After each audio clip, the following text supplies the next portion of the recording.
بسم اللہ الرحمن الرحیم۔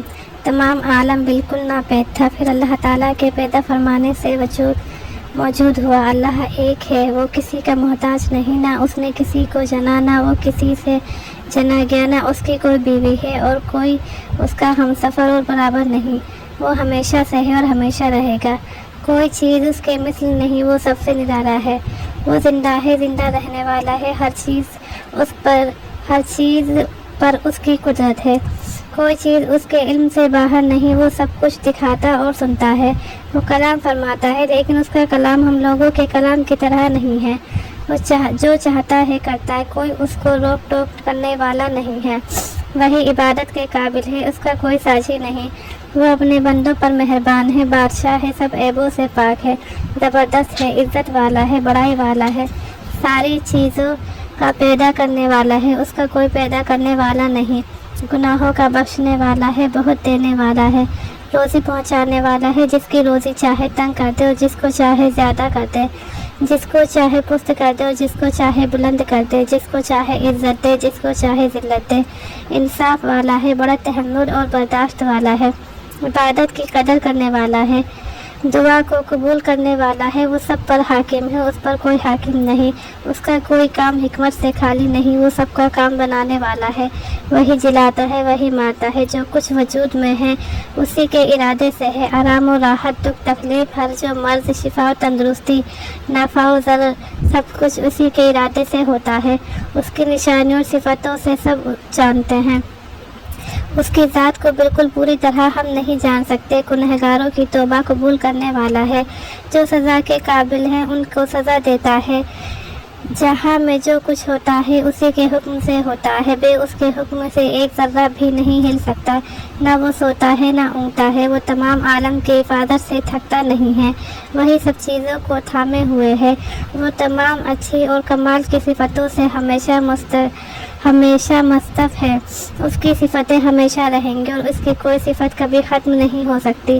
مخلوق کی صفتوں سے وہ پاک ہے، اور قرآن و حدیث میں بعض جگہ جو ایسی باتوں کی خبر دی گئی ہے کہ مخلوق کی صفتوں سے ملتی جلتی ہیں تو ان کے معنی اللہ کے حوالے کریں کہ وہ ہی اس کی حقیقت جانتا ہے، اور ہم بے خود قریب کی اسی طرح ایمان لاتے ہیں اور یقین کرتے ہیں کہ جو کچھ اس کا مطلب ہے وہ ٹھیک ہے اور حق ہے۔ عالم میں جو کچھ بھلا برا ہوتا ہے سب کو خدا تعالیٰ اس کے ہونے سے پہلے ہمیشہ سے جانتا ہے اور اپنے جاننے کے موافق اس کو پیدا کرتا ہے۔ سارے مخلوق کے بارے میں اس نے پہلے سے طے فرما دیا ہے کہ ایسا ایسا ہوگا۔ تقدیر اسی کا نام ہے، اور بری چیزوں کو پیدا کرنے میں بہت بھید ہے جن کو وہی جانتا ہے۔ بندوں کو اللہ تعالیٰ نے سمجھ اور ارادہ دیا ہے جس سے وہ گناہ اور ثواب کے کام اپنے اختیار سے کرتے ہیں اور اپنے اختیار سے مومن اور کافر ہوتے ہیں۔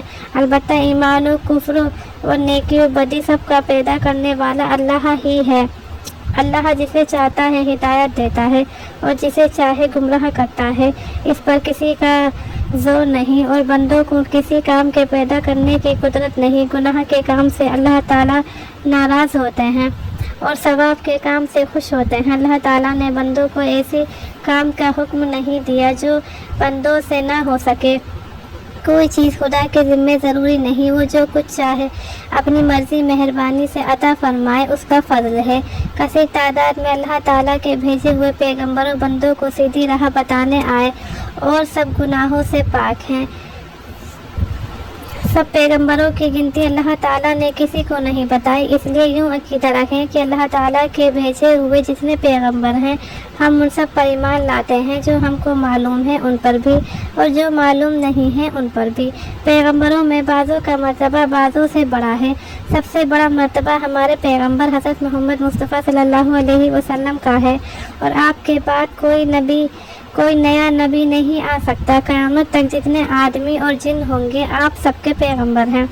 ہمارے پیغمبر صلی اللہ علیہ وسلم کو ایک رات اللہ تعالیٰ نے جاگتے میں جسم کے ساتھ مکہ سے بیت المقدس اور وہاں سے ساتوں آسمانوں پر اور وہاں سے جہاں تک اللہ تعالیٰ کو منظور ہوا پہنچایا، اور پھر اسی رات میں مکہ پہنچا دیا۔ اس کو معراج کہتے ہیں۔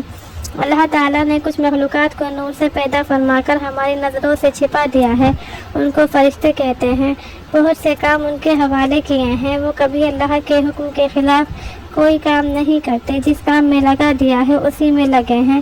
حضرت جبرائیل علیہ السلام بہت مشہور ہیں۔ حضرات انبیاء کرام علیہ السلام پر اللہ کی طرف سے وحی لاتے تھے۔ قرآن مجید بھی اللہ تعالیٰ نے انہی کے ذریعے نازل فرمایا۔ ان کو قرآن مجید میں الروح العالمین کے لفظ سے بھی ملقب فرمایا ہے۔ اللہ تعالیٰ نے کچھ مخلوقات سے بنائی ہیں، وہ بھی ہم کو دکھائی نہیں دیتی، ان کو جن کہتے ہیں۔ ان میں سے مومن و کافر، نیک و بد سب طرح کے ہوتے ہیں، ان کی اولاد بھی ہوتی ہیں۔ ان سب میں سب سے زیادہ مشہور شریر ابلیس شیطان ہے۔ مسلمان جب خوب عبادت کرتا ہے اور گناہوں سے بچتا ہے اور دنیا سے محبت نہیں رکھتا اور حضور نبی کریم صلی اللہ علیہ وسلم کا خوب اتباع کرتا ہے تو اللہ کا دوست اور پیارا ہو جاتا ہے۔ ایسے شخص کو ولی کہتے ہیں۔ اس شخص سے کبھی ایسی باتیں ظاہر ہونے لگتی ہیں جو اور لوگوں سے ظاہر نہیں ہوتی، ان باتوں کو کرامت کہتے ہیں۔ ولی کتنے